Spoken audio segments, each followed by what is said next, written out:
comme je le dis, la sociabilité est une symphonie qui se joue à 4 temps, identité, altérité, socialisation et milieu. Maintenant, j'ai rajouté ici le milieu.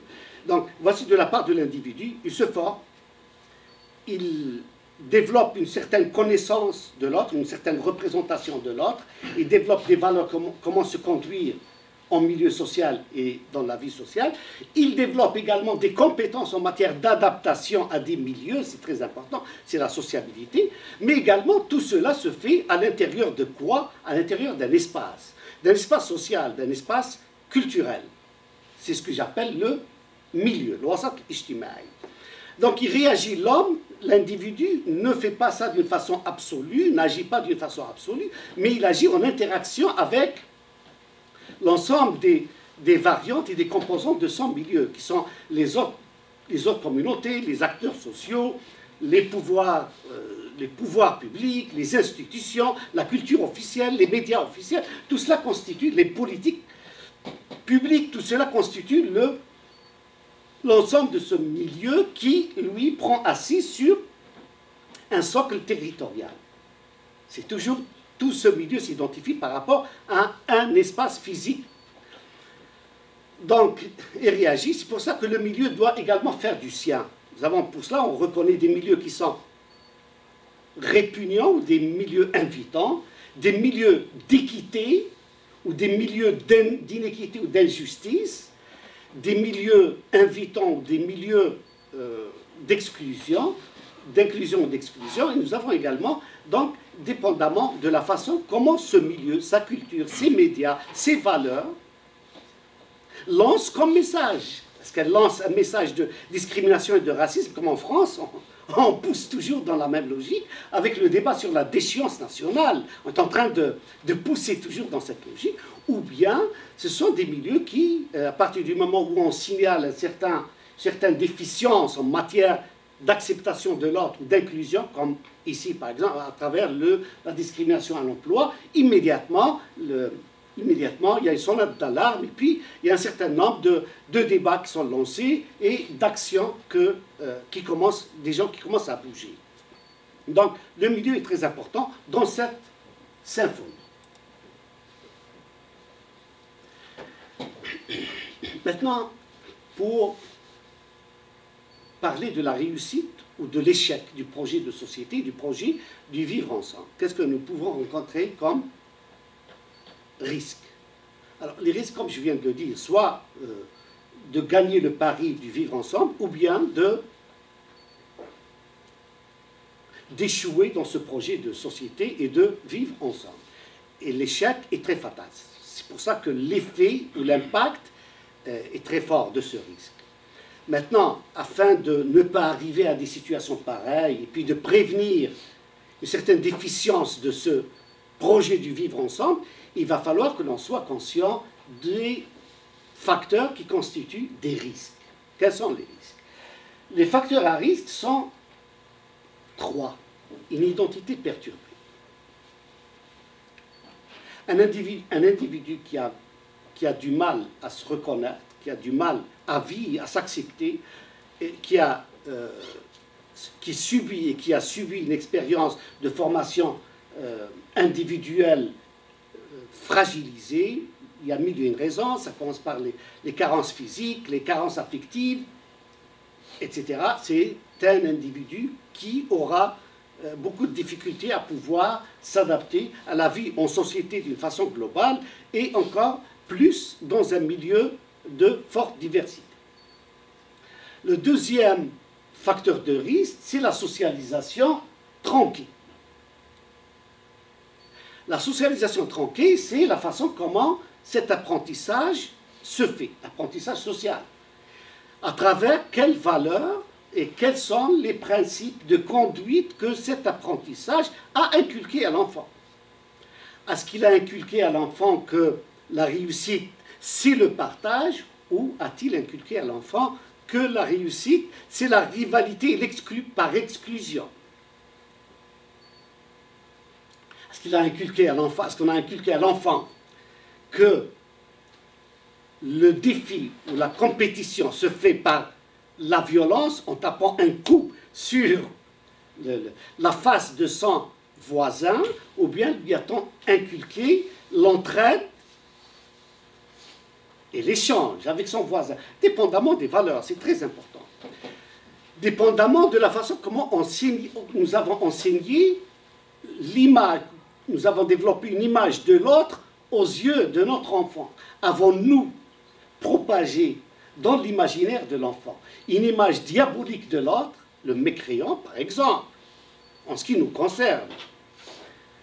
Ou bien avons-nous développé dans l'imaginaire de l'enfant une image positive de l'autre comme étant le voisin?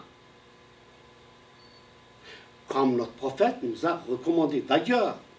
Donc, dépendamment de la façon comment nous avons abordé cet apprentissage social, c'est pour ça que c'est très important de faire attention, car tout cela, c'est ça, c'est ce cumul de valeurs et d'apprentissage, d'expériences, qui va finir par constituer le patrimoine culturel que véhicule chacune des individualités, qui va lui fournir pratiquement son cadre de vie en milieu social. Juste entre parenthèses, pour illustrer un petit peu le dérapage à ce niveau, il y a une récente étude qui a été faite en Algérie par des sociologues, une étude qui essaye d'analyser l'image dans les manuels scolaires religieux, l'image de l'autre dans ces manuels. Croyez-moi, les résultats sont très révélateurs d'une crise et d'une déficience à ce niveau. Dans la plupart des cas, l'image que l'on véhicule à travers ces manuels scolaires chez l'enfant, c'est une image qui diabolise l'autre. Très important de faire très attention à ça. Et nous allons donc, donc voici les deux. Et puis le troisième facteur de risque, bien entendu, c'est le milieu lui-même. Un milieu raciste, un milieu discriminatoire, un milieu qui ne reconnaît pas ses citoyens ou certains de ses citoyens, un milieu qui n'est pas équitable et qui fonctionne à double classe, à double catégorie sociale, à des justices de double vitesse. Les sociétés qui fonctionnent en centre et périphérie, en classe secondaire et classe primaire, ce sont bien entendu des milieux qui mènent forcément au développement d'une certaine hostilité et de haine, et qui finissent par le repli d'une partie de leur société. Et le repli est favorable, dépendamment des contextes, est favorable au décrochage social et puis à la radicalisation. Ça, c'est un peu le cas que l'on retrouve en France, par exemple. Très simple. Ils ne veulent pas comprendre que le terrorisme est une forme, est une traduction qui illustre le malaise social, l'échec du projet de société. Une société qui vit à double vitesse, une justice qui fonctionne à deux vitesses également. Très important, ça ne donne pas, c'est une équation. J'ai dit un petit mot sur le repli. Il y a un niveau de repli de la part de la communauté. On manifeste que très peu d'engagement et de présence sociale. Ça, c'est vraiment le niveau très élémentaire et basique du repli. Mais nous avons quelques cas, espérons qu'on arrive à contenir le phénomène, quelques cas de radicalisation qui, eux, traduisent également un certain sentiment d'injustice à leur égard. Et c'est de cette façon qu'il va falloir comprendre les phénomènes de radicalisation. Les individus ne sont pas nés terroristes. Il faut qu'on ait une certaine confiance à l'humain. L'humain, il est né avec une certaine base saine. Ce sont les conditions du milieu qui font de lui ce qui est. Avant même que le radical arrive à agir, tout simplement, c'est parce qu'il a perdu le lien social, il l'a décroché déjà de la société pour mille et une raisons.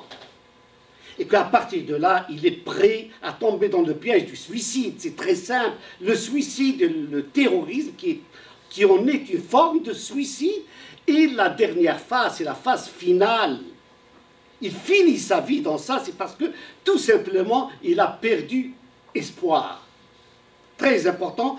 Là, je lance l'appel et j'interpelle les pouvoirs publics de pouvoir agir avec l'intervention sociale, avec les outils des sciences sociales. Ce n'est pas un problème de sécurité. Donc, il y a une responsabilité partagée dans la réussite ou dans l'échec du projet de société et du vivre ensemble.